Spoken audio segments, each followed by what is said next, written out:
Radio Publique Africaine.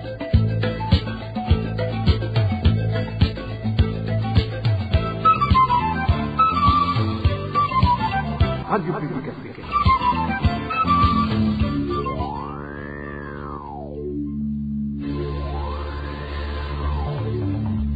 C'est le moment de suivre le journal parlé en français. À la présentation, Josiane Mouzanez. Au sommaire de cette édition, la ministre de la Santé publique et de la lutte contre le sida promet de tout faire pour tirer au clair le dossier d'une patiente décédée à l'hôpital Prince-Régent-Charles et qui n'a pas été conservée comme il se doit à la morgue jusqu'à ce que la famille ne puisse lui faire ses adieux car en état très avancé de décomposition.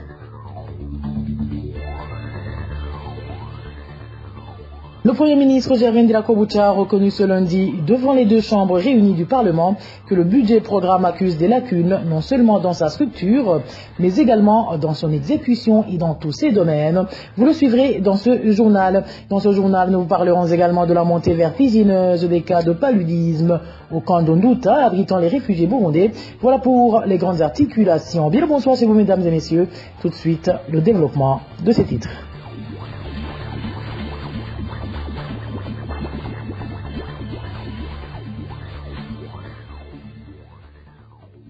Bonsoir. La famille de feu Marie-Chantal Hakizimana déplore le drame qui a eu lieu ce mardi à l'hôpital Prince-Régent-Charles. Ils ont trouvé le corps de la défunte en décomposition dans la morgue de cet hôpital du fait que sa dépouille n'a pas été placée dans la chambre mortuaire où sont normalement déposées les dépouilles des personnes décédées avant que leur famille ne vienne les enterrer dignement. La défunte s'est éteinte il y a de cela 9 jours à ce même hôpital, éprouvant une grande peine étant donné qu'elle n'a pas pu faire les derniers hommages à la défunte. Cette famille demande avec insistance aux autorités habilitées d'éradiquer ce comportement ignoble en punissant de façon exemplaire les auteurs de ces infractions qui les commettent à travers la corruption. Suivez l'un des membres de la famille de feu Marie-Chantal Hakizimana.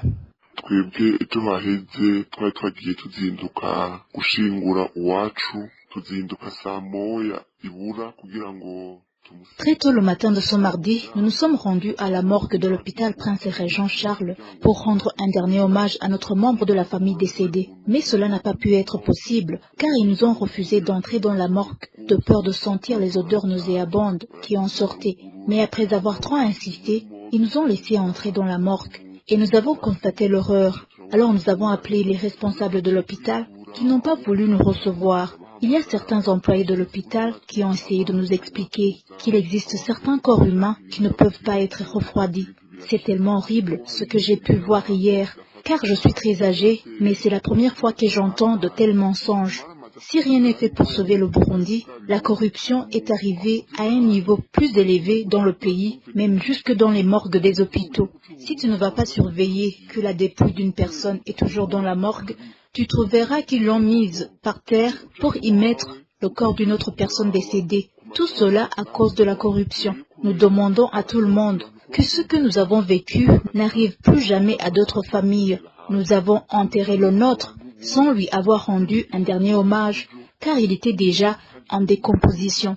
Nous sommes arrivés au cimetière d'Omanda vers 16 heures passées parce que nous avons attendu que les journalistes, les différentes autorités de la santé, de la police et de la justice arrivent d'abord sur les lieux pour constater ce drame afin qu'une telle horreur ne se reproduise plus jamais dans les morgues, car nous avons entendu que ce n'était pas la première fois que cela arrive. Nous demandons vraiment que des personnes se lèvent pour défendre les droits humains, même pour ceux des personnes décédées, parce que les familles ont droit de rendre un dernier hommage aux leurs décédés. Imaginez la douleur de perdre une personne et de ne pas lui faire un dernier adieu. Nous demandons à tout le monde de se lever pour combattre ce comportement ignoble et que les coupables soient punis de façon exemplaire afin que cela ne se reproduise plus jamais dans les hôpitaux.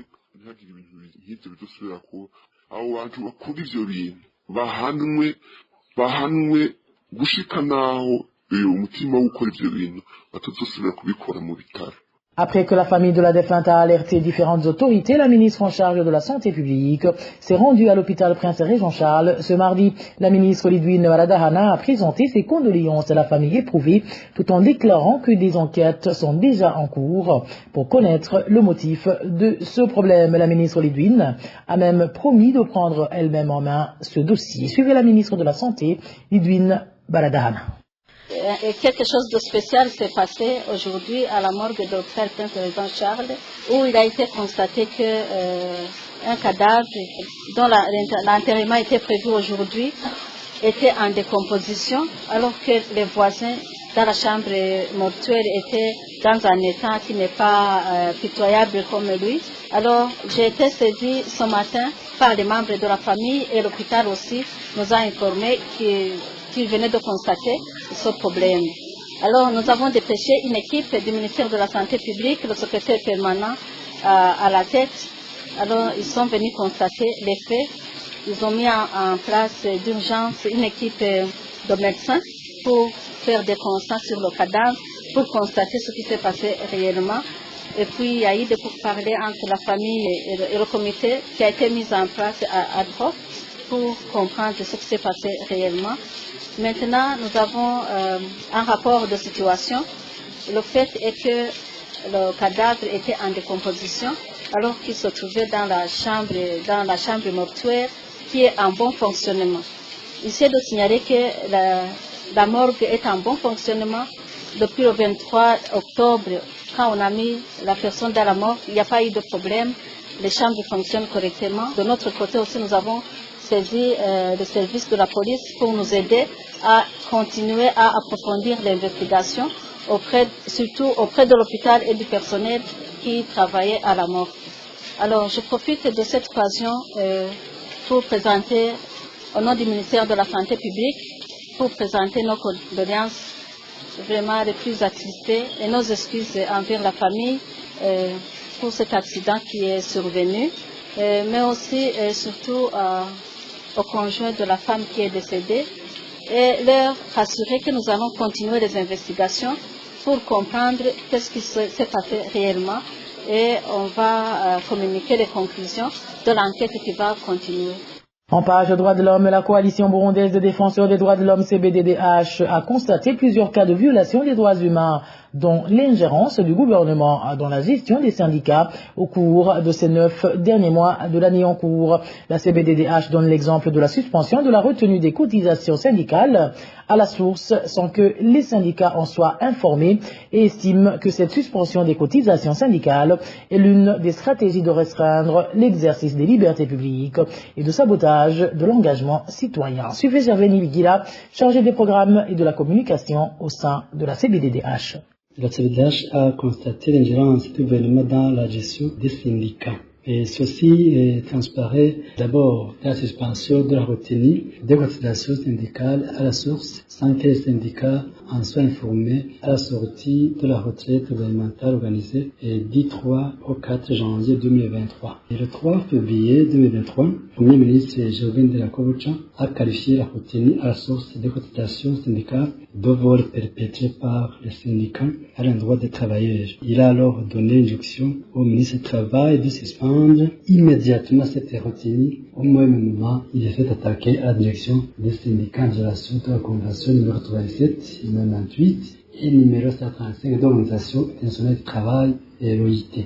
Et la retenue syndicale à la source qui avait été convenue dans une convention collective interprofessionnelle et du travail compris le 3 avril 1980 a été violée sans qu'il y ait des négociations au niveau des deux parties qui avaient signé cette convention, qui même le gouvernement a ratifié le protocole qui accepte cette convention au niveau de l'Organisation du travail en ratifiant le protocole du 10 octobre 1990. Et ceci, en application de cette mesure de suspension unilatérale des retenues à la source de l'organisation syndicale, est l'une des stratégies de restreindre l'exercice des libertés publiques et de sabotage de l'engagement citoyen.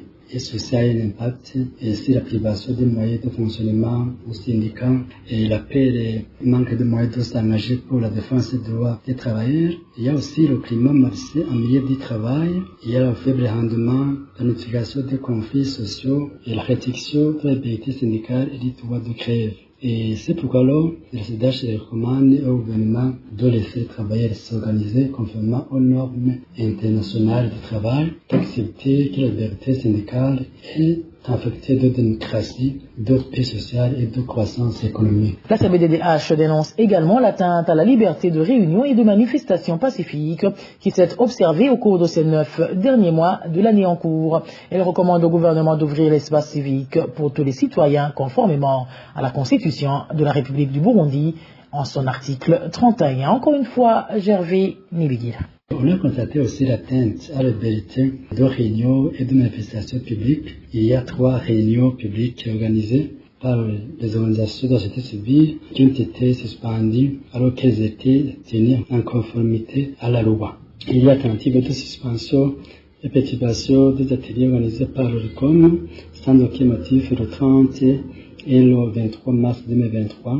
Il y a aussi l'arrestation et l'emprisonnement de Michel Nzunayo, ancien chef de quartier Muyinga, de commune Hangwa, qui avait participé dans la manifestation pacifique du 30 mars pour dénoncer les suicides subis par la population de son quartier. La suspension est subie par ces organisations est une violation du droit aux réunions mais aussi aux manifestations. Et ceci a un impact sur les organisations mais aussi les activités car il y a la peur d'organiser des activités publiques, c'est des sujets sensibles, c'est la vie de la nation.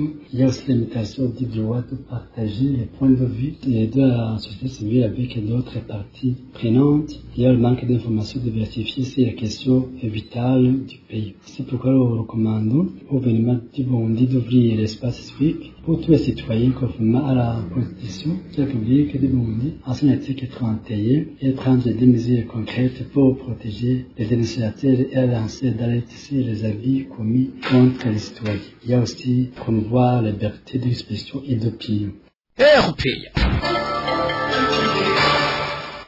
Parler à présent politique où les descentes incessantes du secrétaire général du parti CNDD-FDD n'ont d'autre visée que celle de terroriser les opposants car ce parti de l'aigle sait déjà qu'il a perdu beaucoup de ses membres. C'est du moins la réaction de certains Burundais de différents coins du pays qui trouvent que ce comportement de ce cadre du parti au pouvoir prouve qu'il n'adhère pas du tout à la politique du président Évariste Ndayishimiye. Et suivez ces quelques habitants à qui la RPA a tendu le micro. Des activités dans différents coins, toutes les activités sont paralysées. Les écoles sont fermées, les hôpitaux, les marchés. Donc, aucune activité n'est réalisable quand il y a une autorité du parti qui est dans le milieu. On se demande alors comment est-ce que le Burundi sera développé alors que les gens ne s'attirent pas aux activités. Le comportement du secrétaire général du parti CNDD-FDD au pouvoir, c'est un comportement donc qui n'avantage personne parce que donc surtout les fonctionnaires, les commerçants, les agriculteurs, donc ils ne battent pas à leurs activités quotidiennes. C'est donc pour laquelle le pays ne doit pas se développer quand il est dans cette logique. Ce qui est étonnant, c'est que les autres partis ne sont pas autorisés à organiser des réunions pendant la semaine. On se demande, avec une multitude de partis, quand les autres partis organiseraient des réunions au cours de la semaine, quel serait le sort du développement pour le pays? Le fait de paralyser toutes les activités qui se font au niveau provincial ou bien communal, ça veut dire que le chef du parti au pouvoir est venu en visite, c'est de terroriser le peuple pour voir les opposants, ou bien pour faire installer leur pouvoir, mais cela a toujours des conséquences néfastes sur le développement du pays parce que les gens là qui sont terrorisés n'arrivent pas à penser au développement de leur famille et de toute la nation. Cela peut aussi causer la révolte parce que petit à petit, ça crée la frustration au niveau du peuple et plus tard, ça peut même créer la révolte, ça peut aboutir à la guerre civile. Cela fait néfaste sur l'économie du pays, alors que le président de la République possibilité d'augmenter les activités afin d'éradiquer la pauvreté. Il est fait savoir qu'à la tête de notre pays, entre le président de la République et le secrétaire général du parti au pouvoir, Evelyé Likuliyo.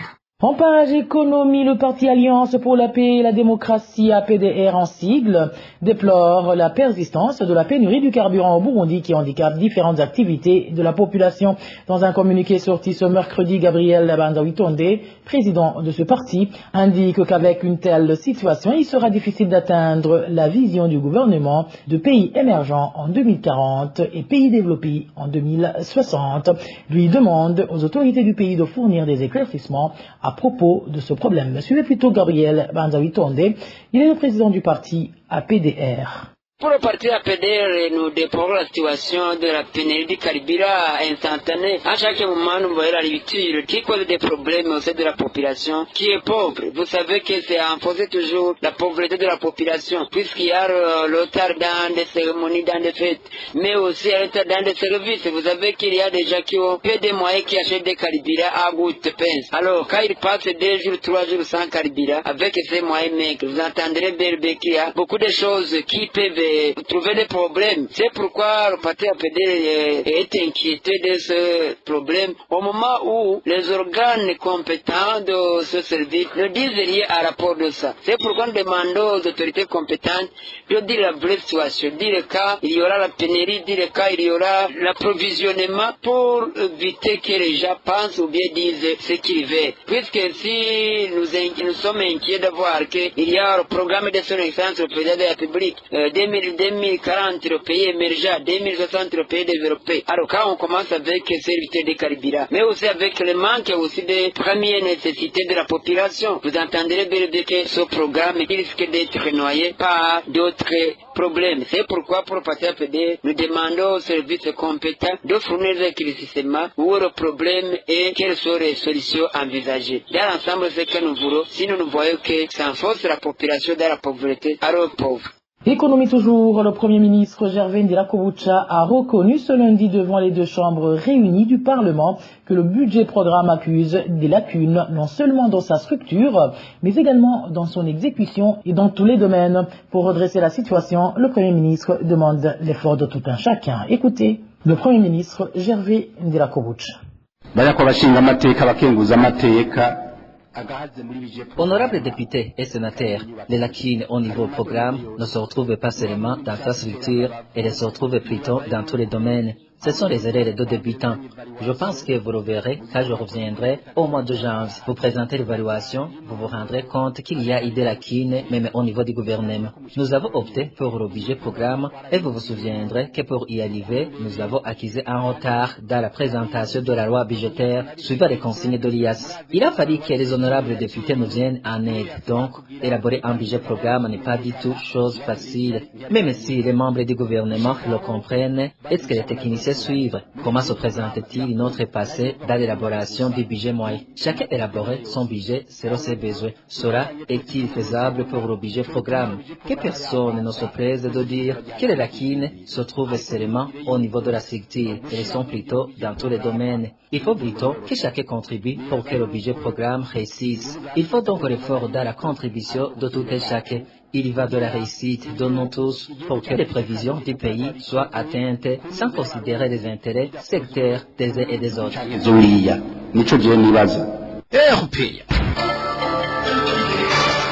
Je vous le disais en titre, il s'observe une augmentation des cas de paludisme au camp des réfugiés burundais situé à Nduta en Tanzanie. Le nombre de malades augmente du jour au lendemain. À titre illustratif, plus de 80% des patients qui se sont rendus la semaine dernière à un des centres de santé du camp avaient la malaria. Pour les réfugiés, cette augmentation serait due aux conditions de vie difficiles dans lesquelles ils vivent. Le point avec Dany Claire et la trompe.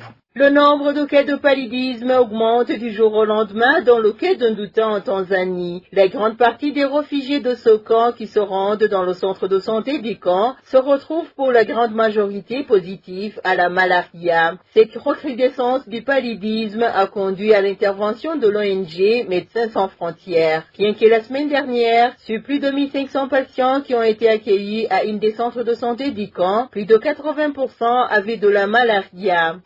En réalité, il y a beaucoup de cas de paludisme ici. Les patients sont nombreux et la plupart d'entre eux souffrent de la malaria. Mais l'ONG Médecins sans frontières est venue pour appuyer l'IRC. L'exemple que je peux donner est celui du centre de santé de la zone 5 où on a diagnostiqué 1990 patients la semaine dernière. Parmi eux, seuls 298 ont été testés négatifs au paludisme.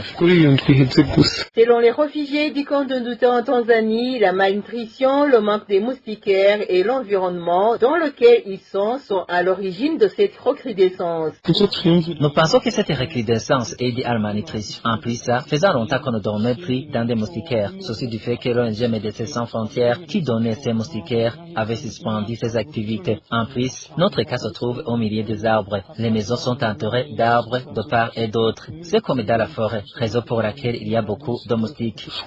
Nos sources dans le quai d'Nduta révèlent que des formations en rapport avec les moyens de lutter contre cette pandémie ont déjà commencé et très bientôt, même les moustiquaires imprégnés seront distribués dans tout le camp. Dami Claire, on va toujours en Tanzanie, mais cette fois-ci au camp de Nyarugusu. Les parents des élèves du camp n'ont pas d'espoir que les problèmes qui hantent le secteur de l'éducation trouvent solution dans un proche avenir. Dans une réunion organisée ce mardi par l'ONG International Rescue Committee, IRC en sigle, les responsables de cette ONG chargée de l'éducation dans ce camp n'ont pas voulu indiquer la voie de sortie de multiples problèmes qui hantent ce secteur. Ils se sont plutôt contentés de mettre en garde les parents qui se hasarderaient à signaler ces problèmes à la grande désolation des parents. Écoutez un des parents de ce camp de Nyarugusu qui s'est entretenu avec la RPA.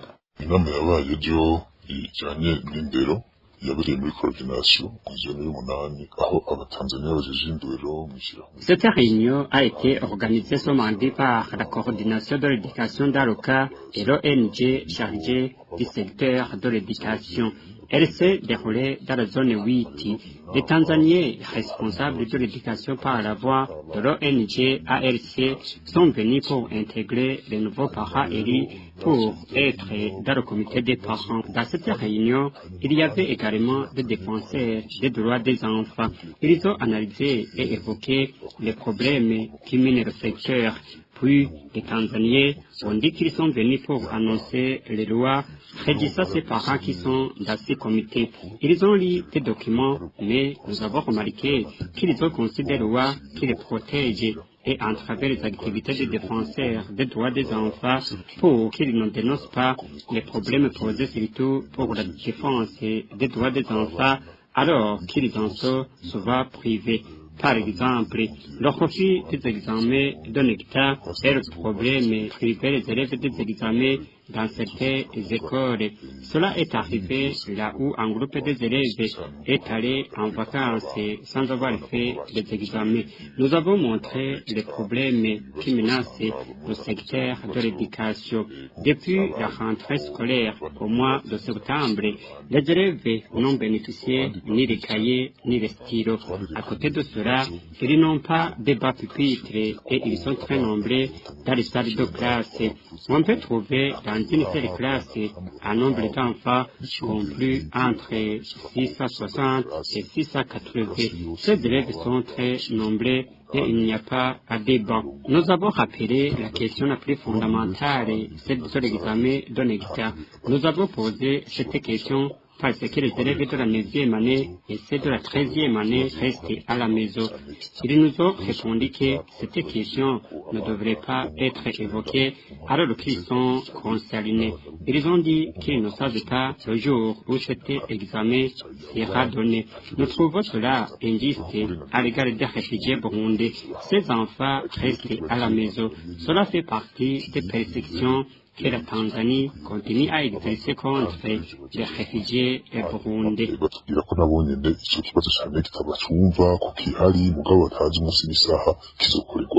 tukabona ko ako ari agahohotero impunzi z'abarundi zishishikara gukorerwa n'iki gihugu cya Tanzania. Et voilà, amis fidèles de la RPA, c'est par ici que prend fin le journal en français de ce mercredi 1er novembre 2023. Merci pour votre aimable écoute. Merci également aux équipes rédactionnelles et techniques pour leur franche et parfaite collaboration. À la présentation de ce journal, vous étiez avec Josiane Mouzaneza. Très bonne fête des saints à toutes et à tous. Passez de bons moments chez vous. Au revoir.